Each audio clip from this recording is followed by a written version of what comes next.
오늘은 그런 사람이 있습니까? 라는 제목으로 하나님의 말씀 나누려고 합니다. 고통 중에 함께 해주는 사람이 있다면 그 사람은 참 행복한 사람일 것입니다. 이번에 정말 많은 분들이 함께 해주고 또 눈물로 위로해 주시고 또 보는 분들마다 안타까워 하시며 마음을 공감해 주셔서 큰 고통보다 더 큰 위로로 마음을 정리할 수 있었습니다.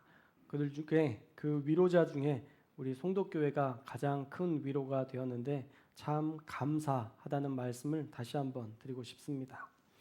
그런데 우리의 인생 가운데 그런 좋은 사람들만 있으면 좋겠지만 그렇지 않은 사람들도 있습니다.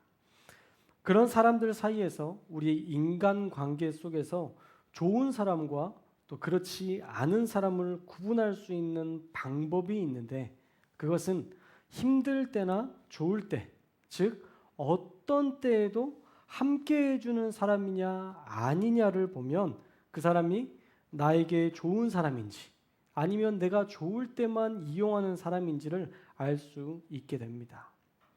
평소에는 좋은 사람 같은데 어느 순간 얼굴색이 변하는 것을 보면 그 사람의 속마음을 우리가 알 수 있게 되죠. 한때 친하게 지냈던 선배 목사님이 계십니다. 정말 전화도 많이 했고 또 형님도 저를 잘 챙겨주셨었는데 제가 송도교회 담임으로 오게 됐다고 하니까 수화기 너머로 아무 말도 하시지 않는 거예요. 축하한다는 얘기도 하지 않고 그렇다고 거기 갔어? 뭐 그런 얘기도 않고 그냥 그래? 그러고 마시더라고요. 그래서 뭐 갑자기 멈추시니까 저도 뭐 더 이야기할 게 없어서 네 감사합니다 형님 기도해 주세요 이러고 이렇게 끊었어요. 그리고 끊고 생각해 보니까 그 형님께서 제가 이 송도교회 담임으로 부임한 것에 대해서 부러워하셨구나라는 것을 나중에 알게 됐어요. 자신이 지금 목양하는 교회와 후배가 이제 간다는 그 교회가 비교될 때 제가 조금 더 도시권에서 뭔가 이렇게 잘 되는 것처럼 보이니까 단번에 연락을 끊으시더라고요. 그런 게 어디 있습니까? 목회가 높고 낮음이 어디 있습니까? 예일교회는 좋은 교회고 송도교회는 안 좋은 교회입니까? 예일교회 담임 목사님은 위대한 분이고 송도교회 담임 목사님은 초라한 목사님입니까? 그런 게 어디 있어요? 있는 자리에서 최선을 다하는 게 목회입니다. 그게 목회자들에게 하나님께서 부여하신 은혜입니다. 그리고 사실 우리에게 지금 주어진 자리가 우리의 실력이라고 말할 수 있을까요? 전 절대 아니라고 생각합니다. 37년간 수고했던 교회의 수고, 또 원로 목사님과 중직자들의 기도로 세워진 교회에 저는 부임한 것뿐인데 어떻게 그 다음에 세워진 리더의 능력이 될 수 있어요? 그 다음에 세워진 리더가 가진 능력이라고 어떻게 송도교회를 측정할 수 있습니까? 그건 말이 안 됩니다. 이건 이 송도교회는 전적으로 그 전에 세운 분들의 몫입니다. 그걸로 목회자의 능력이 판가름되어서는 안 되고 또한 목사가 더 큰 자리에 연연해서도 안 됩니다. 목사가 자리에 연연하게 되면 그 믿음의 수준도 그 정도에 머무르게 되기 때문입니다. 그래서 우리의 인간관계를 보면 좋은 사람은 내가 좋을 때에도 내가 힘들 때에도 함께 해주는 사람입니다. 그런 사람이 진짜 좋은 사람입니다. 그래서 우리의 인간관계에 대해서 우리가 좀 더 신중하고 또 진중하게 살펴볼 필요가 있어요. 왜냐하면 어떤 한 사람 때문에 우리가 앞으로의 인생에도 그 사람을 어떻게 대해야 할지를 결정할 수도 있기 때문입니다. 자, 오늘 말씀에도 우리가 다윗의 삶을 통해서 하나님의 지혜를 살펴보려고 하는데요. 자, 다윗에게도 압살롬이라는 반역하는 아들이 있었습니다. 정말 얼마나 속상한 일이에요. 내 자식이 자기를 배신하고 그 자리를, 그 왕권을 차지한다면 얼마나 가슴 아픈 일이겠습니까? 그런데 그런 가슴 아픈 상황 속에도 그런 고통스러운 상황 속에서도 다윗이 행복한 사람이다라고 말할 수 있는 이유는 그 고통을 함께 해주는 공동체가 있었기 때문입니다. 자, 오늘 말씀에 보시면 전령이 찾아오죠. 이스라엘의 인심이 다 압살롬에게 넘어간 것처럼 전합니다. 우리가 지난 말씀에서 살펴봤던 것처럼 200명의 영향력 있는 사람들과 이 압살롬이 함께 있었고, 또 다윗이 지혜를 구했던 다윗의 모사가 압살롬의 진영에서 그 지혜를 발휘하고 있기 때문에 전령도 모든 인심이 다 압살롬에게 넘어갔습니다 라고 이야기할 수밖에 없었습니다. 그리고 그 소식을 들었던 다윗은 즉시로 도망갑니다. 우리 14절의 말씀을 함께 읽겠습니다. 14절 말씀 시작. 다윗이 예루살렘에 함께 있는 그의 모든 신하들에게 이르되 일어나 도망하자. 그렇지 아니하면 우리 중 한 사람도 압살롬에게서 피하지 못하리라. 빨리 가자. 두렵건대 그가 우리를 급히 따라와 우리를 해하고 칼날로 성읍을 칠까 하노라. 아멘. 자, 14절 말씀에 다윗이 도망쳤던 세 가지 이유가 등장하는데요. 첫째로는 압살롬의 칼에서부터, 압살롬이 죽이려는 그 칼에서부터 피하지 못할 것 같아서 도망칩니다. 즉 생명의 위협을 느꼈기 때문에 도망친 것이죠. 여러분, 다윗이라고 우리와 다르겠습니까? 생명의 위험을 느끼면 본능적으로 살 길을 찾기 마련이죠. 그래서 다윗은 빨리 도망치자라고 얘기했던 거예요.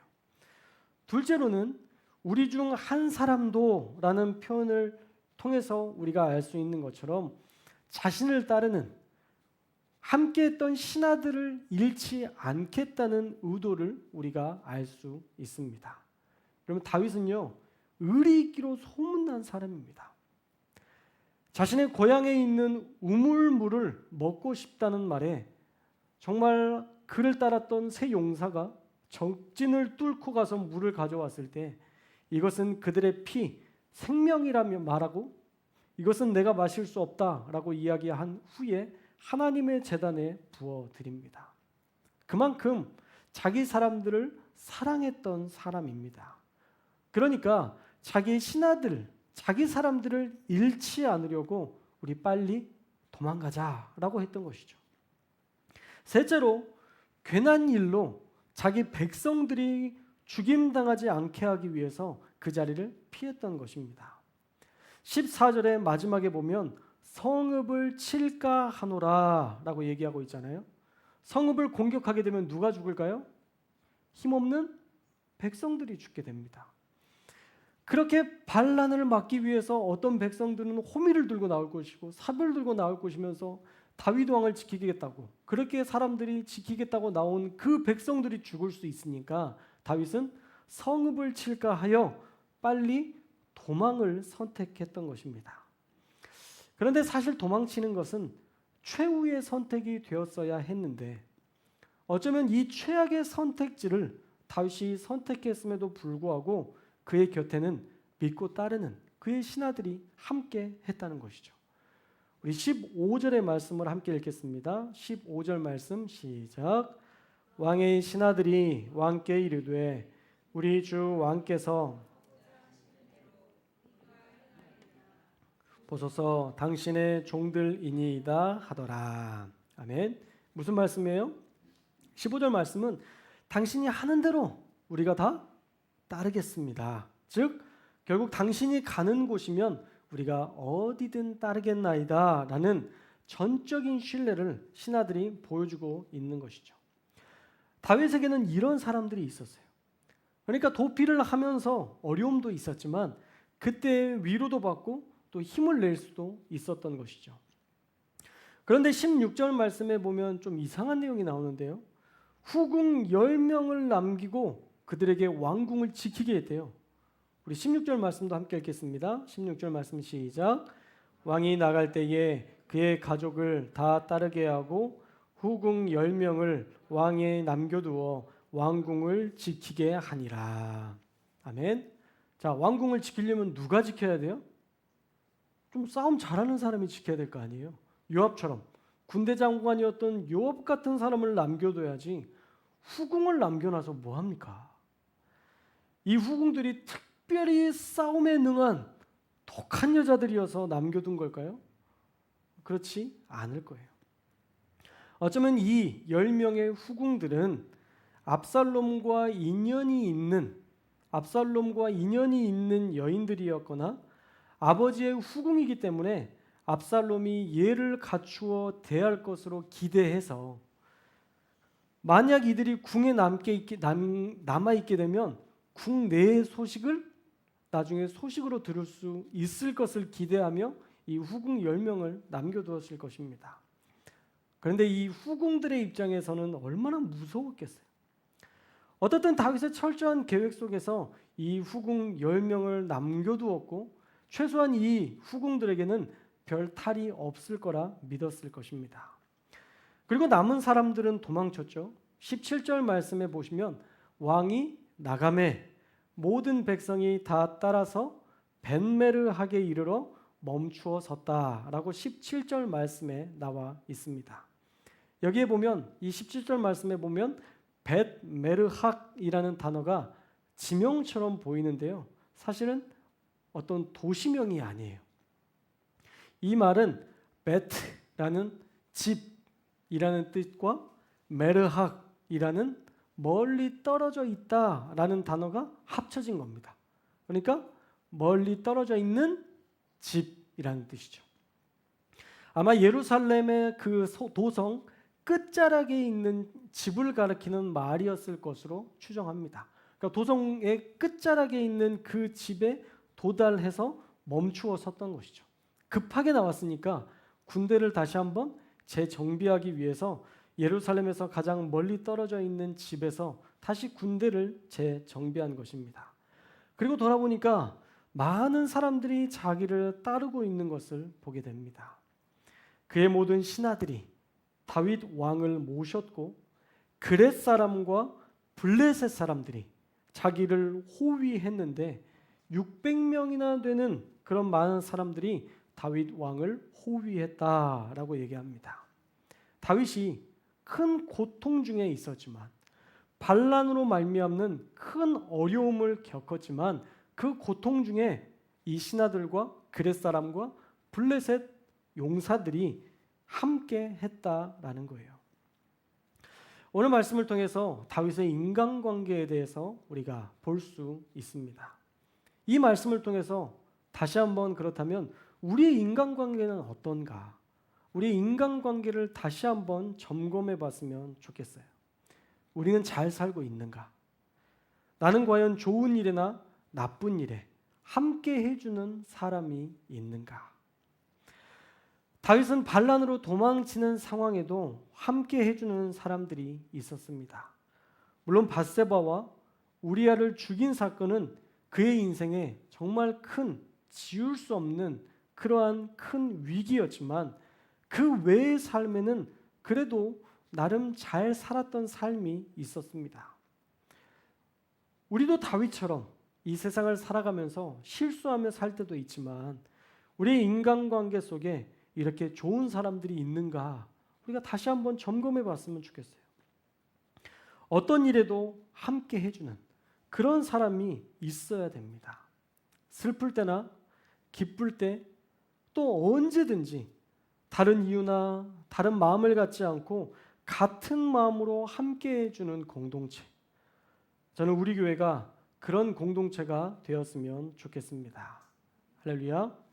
교회가 먼저 하나 되고 교회가 먼저 사랑이 넘쳐야 우리가 세상 속에서도 하나 될 수 있고 세상도 사랑할 수 있기 때문입니다. 제 나름에는 인간관계를 잘 안다고 생각했는데 그렇지 않더라고요. 그래서 저도 더 공부를 해보려고 합니다. 여러분도 혹시 깨어진 관계 때문에 아파하신다면 여러분의 삶을 다시 한번 잘 돌아보셨으면 좋겠습니다. 만약 여러분의 성품 때문이나 여러분의 욕심 때문에 관계가 깨어졌다면 그건 어쩌면 여러분들이 회개해야 할 몫입니다. 여러분, 우리가 화를 내고 우리가 누군가에게 공격하는데 우리를 품어주는 사람은 많지 않아요. 그 사람들도 공격당하는데, 상대방도 공격당하는데 우리를 품어주는 것은 쉬운 일이 아닙니다. 그래서 우리가 공격적인 성향을 가지고 있다면, 우리가 그런 성품을 가지고 있다면 빨리 회개하고 고쳐야 됩니다. 그런 생각이 드실 거예요. 성격이 그렇게 고쳐질 것 같으면 목사님 진작 고쳤죠. 그런 생각을 하시는 분들도 있을지 모르겠어요. 그런데 성품도 사실 훈련입니다. 안 될 것 같지만 내가 지금까지 내가 70평생을 이렇게 살았는데 어떻게 바꿔요? 그러면 절대 안 바뀝니다. 절대 바꿀 수가 없어요. 그러나 내가 지금이라도 예수님의 성품을 닮아 살아가리라. 내가 예수님의 성품을 따라 살아가리라. 기도하며 하나님 앞에 우리의 마음을 맡겨드리고 살아가면 우리의 성품도 얼마든지 바뀔 수 있습니다. 내가 누군가에게 상처를 주고 내가 누군가의 관계 속에서 욕심 때문에 관계를 깨는 일들이 많아진다면 그 일에 대해서는 우리가 회개해야 할 책임이 있는 것입니다. 그러나 반대로 오해가 오해를 만들고 또 소문이 소문을 만드는 그런 관계라면 여러분들이 공격당한다고 해도 그것을 여러분의 탓으로 생각해서는 안 됩니다. 사실 남을 비하하는 사람, 남을 비난하는 사람과 함께 한다는 것은 정말 어려운 일입니다. 우리가 누군가에게 대해서 좋은 마음으로 하지만 그 일에 대해서 비난당하고 우리가 그 일에 대해서 공격당할 때 우리가 그 사람을 수용한다는 것은 참 쉽지 않아요. 사람을 가려서 사귀어서는 안 되지만 최소한 그 사람이 어떤 사람인지는 잘 살펴야 합니다. 조용히 반역을 꾀하는 압살롬일 수도 있고 어디든 함께 해주는 그런 신하들과 함께 해주는 용사들일 수도 있기 때문에 동역자일 수도 있기 때문에 우리가 어떤 사람에 대해서 어떤 사람인지 파악하는 것은 정말 중요한 일이에요. 무엇이 되었든지 우리 교회는 어떤 상처와 아픔에도 함께 해주는 그런 사랑이 넘치는 교회가 되었으면 좋겠습니다. 여러분에게는 그런 사람이 있습니까? 우리 교회, 여러분의 각자에게 물었을 때 여러분들과 언제든 함께 해주는 그 사람이 있습니까? 라고 물을 때 여러분의 머릿속에 떠오르는 그런 성도님이 계십니까? 만약에 계시다면 여러분들은 정말 행복한 사람이십니다. 그런데 만약 떠오르지 않는다면 회개하거나 우리가 그런 사람을 만들지 않았던 일에 대해서 다시 한번 우리를 돌아봐야 돼요. 우리가 상처받지 않으려고 사람을 만나지 않거든요. 여러분 산에 살면요 상처받을 일이 없어요. 사람에게. 우리가 산에서 살면 누군가에게 공격당할 일도 없어요. 산짐승에게는 공격당하겠죠. 그러나 사람으로 말미암아 상처받을 일은 없습니다. 그러나 그게 온전한 인간관계의 모습이 아니잖아요.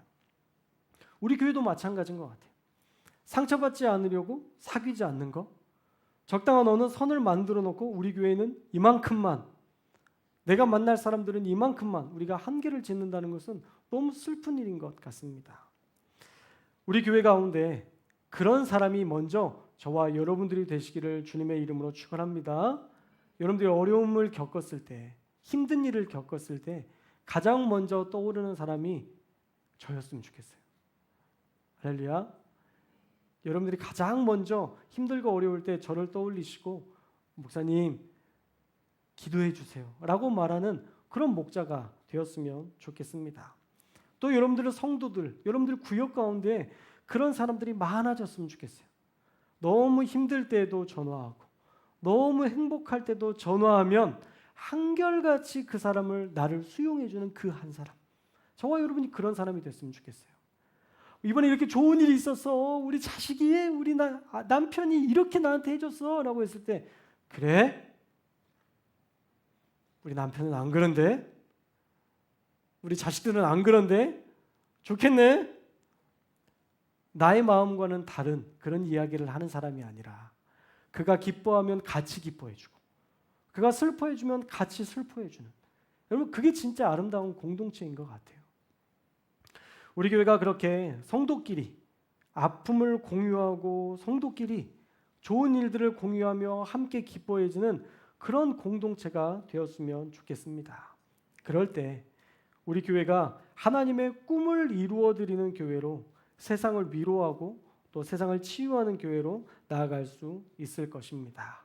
저와 여러분이 서로에게 어떤 때에도 함께 해주는, 이 사람이 건강하고 이 사람이 잘 나갈 때에도 함께 해주지만, 이 사람이 아프고 이 사람이 슬플 때에도 함께 기도해주고 함께 동역하는 그런 저와 여러분, 우리 공동체 될 수 있기를 주님의 이름으로 축원합니다.